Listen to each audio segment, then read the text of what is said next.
encore sur notre registre. Ozak Romeki a confié à Avenir Jacques que les fonds destinés à la mise en place de l'assurance vie devaient provenir pour 50 millions de francs CFA d'un ami. Il y a toutes les raisons de penser que cet ami généreux, c'est Olivier Bokor. Et je pense même que ce n'est pas que les 50 millions, je pense que c'est l'intégralité des 105 millions. Alors, quand Ozak Romeki déclarait des revenus annuels de 70 millions de francs CFA, Olivier Bokor a déclaré à la commission d'instruction que ses revenus annuels moyens sont de l'ordre de 4 milliards de francs CFA pour des charges variant entre 1 milliard et 1 milliard 500 millions. Vous l'avez lu ici hier. Au regard de ce niveau de revenus, quand vous mettez en présence quelqu'un qui gagne 70 millions par an et l'autre qui gagne 4 milliards par an, vous voyez très bien des deux qui peuvent sortir 1 milliard 500. Alors si vous avez encore des doutes, mesdames, messieurs, si vous avez des doutes sur qui a les moyens de financer, vous répondrez que ce n'est certainement pas Ozak Romeki.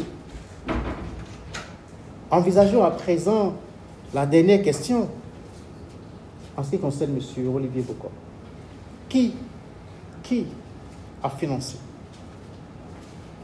Je vous ai montré tout à l'heure que Olivier Bokor dispose non seulement des moyens pour financer l'attentat contre la sûreté de l'État, mais le long de l'instruction, il a été établi qu'une partie, au moins des sommes saisies au domicile de Romeki Oswald, provient directement d'Olivier Bokor.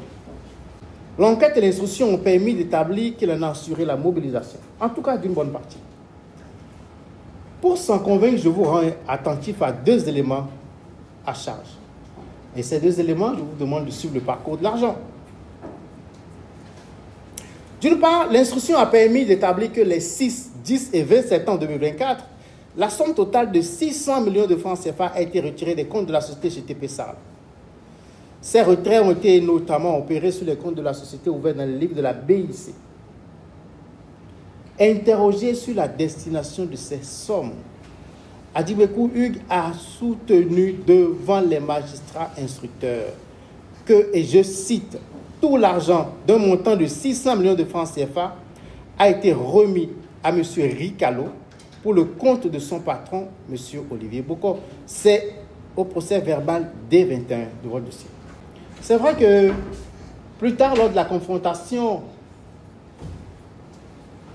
Adibékou Hugues a essayé de revenir sur cette déclaration. C'est vrai que, confronté hier à la barre par rapport à ces déclarations et aux déclarations contraires qu'il a eu à faire avant-hier devant vous, Adibékou Hugues a bégayé. Mais mis à part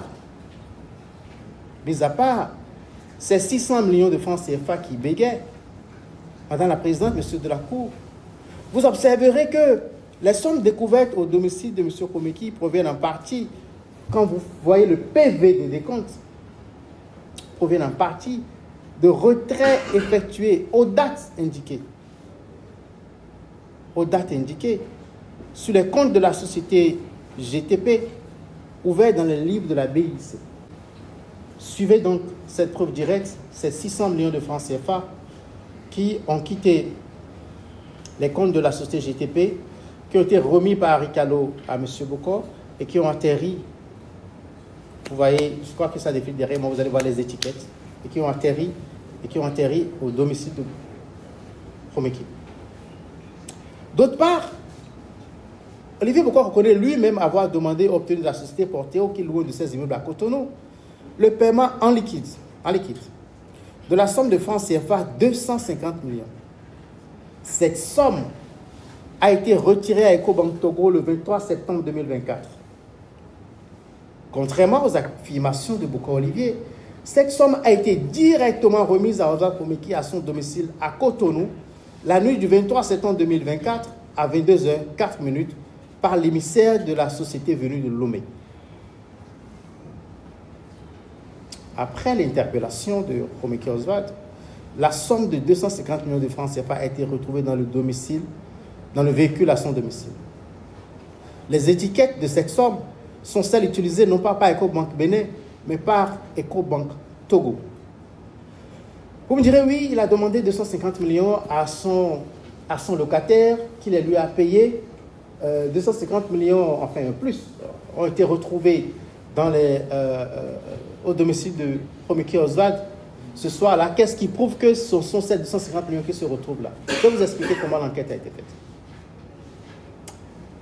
Les 250 millions venus du Togo, M. Komeki n'a pas eu le temps de les désanonymer avant de les poser dans la voiture. Il n'a pas enlevé les étiquettes EcoBank. Et sur les étiquettes, vous verrez bien EcoBank, vous verrez la date de retrait et vous verrez le nom, les initiales de l'agent qui a fait l'opération, qui a fait l'étiquetage. À partir de là, de cette découverte, et évidemment, ça faisait 250 millions. Le lot portant ces étiquettes-là, provenant de EcoBank, c'est 250 millions. Pas plus, pas moins. 250 millions. À partir de ces constats, nous avons saisi EcoBank ici pour leur dire d'avoir à nous préciser qui a fait un retrait de 250 millions dans leur compte le jour même, le 23. La réponse de EcoBank Bénin a été claire. Ça, ce ne sont pas nos étiquettes, ce sont les étiquettes de EcoBank Togo. On est remonté donc à EcoBank Togo. À partir des demandes d'information, on est remonté au compte d'où les fonds ont été tirés. 250 millions de francs CFA tirés le 23 septembre 2024 n'ont été tirés que sur un seul compte au niveau de EcoBank Togo. C'est des comptes de la société Porteo. Et on a suivi après le parcours de l'argent, ce véhicule de marque Land Rover Defender qui a fait le parcours depuis Lomé et qui a atterri chez M. Komeki et est entré directement dans son garage. Là aussi, une autre anomalie, je ne vais pas insister là-dessus. Il est entré directement dans son garage, il a fermé. 8 minutes après, le gars est reparti. Quand quelqu'un vient de Lomé, vient vous voir, fait 8 minutes de repas, c'est que la personne est venue déposer un collier et est reparti. Il n'y a pas beaucoup de débat autour de ça. Donc, ces 250 millions appartenant à M. Boko. Voilà comment il se retrouve dans le lot d'argent saisi au domicile de M. Komeki ce soir-là. Et le procès verbal de décompte de l'unité d'enquête, et vous allez voir ça, c'est dans votre dossier, indique en sa première page que le montant de 250 millions de francs CFA étiqueté EcoBank Togo a été réparti en 2 sacs à dos. Dans le premier sac de couleur marron foncé, il a été entreposé 15 lots de billets de 10 000 d'une valeur de 10 millions de francs chacun, scellés avec une étiquette EcoBank.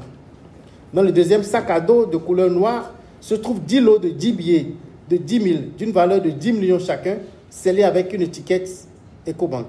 Vous avez le PV d'investigation en date du 24 septembre 2024.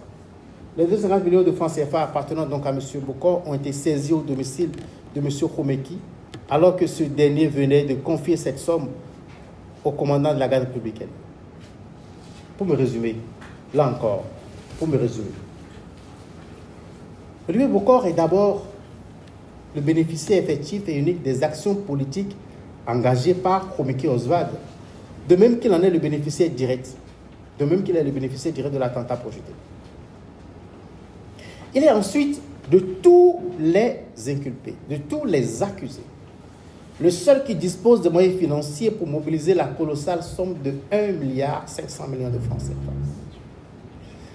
Il est enfin celui qui a assuré la mobilisation effective des sommes saisies au domicile de Komeki Oswald. Vous avez pu suivre le voyage des 250 millions de francs CFA payés par un de ses locataires depuis EcoBank Togo jusqu'au domicile de Komeki Oswald. Vous avez pu suivre ce parcours des 600 millions de francs CFA qui bégaient, transité par les mains de Adibekun Hugues, remis à Ricalo et ayant probablement atterri dans les mains de M. Bokor. Passons à revue donc cette fois-ci